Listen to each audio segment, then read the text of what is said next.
We don't know the exact form of early Jewish worship. We do know that it involved sacrifice. That much is obvious from the Bible and from rabbinic literature. Some rabbinic literature try to project back onto early Judaism some of its own sources, some of its own text and its own liturgy. We do know that Shema and Baruch Hu were early Jewish liturgical texts. We know that Kaddish also featured strongly.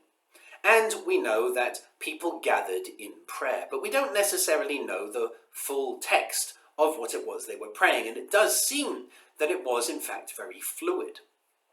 So while the priests were performing the sacrifices, we don't really know what the rest of the community was praying, although we have a sense of some of the prayers, including the Shemona Esrei, the Amidah, which we see developing over time in rabbinic literature.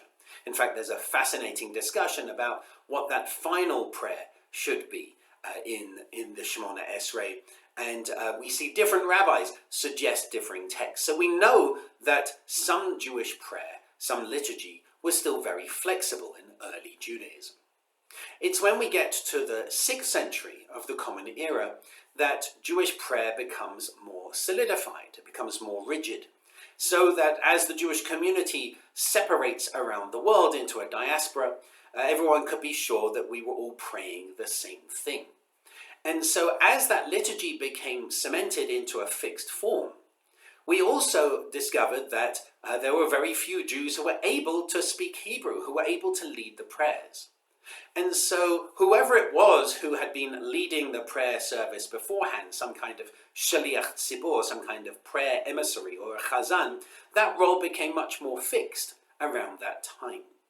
And that is the early precursor of today's Cantor. Rabbis at the time were very much involved in law and Jewish law, in making sure that the law had been fulfilled and in making sure that it was taught. But at this time, around the 6th century of the Common Era, that's where we really start to see the formation of what is now known as a cantor.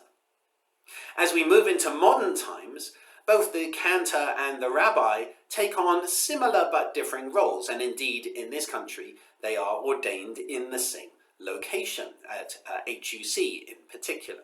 And so they go through similar but differing courses with similar but differing focal points. And I mention all this today because this evening is Cantor Lianna's installation service. And Cantor Lianna has been with us for a year and a half, she's been helping us lead our prayer services and helping teach us, particularly in the Song of Songs. Her learning on that has been really inspirational. And we encourage you to join us for that service, 5:30 this evening, and for Cantor Lianna's recital tomorrow at 2 as well. I look forward to seeing you then. Shabbat Shalom.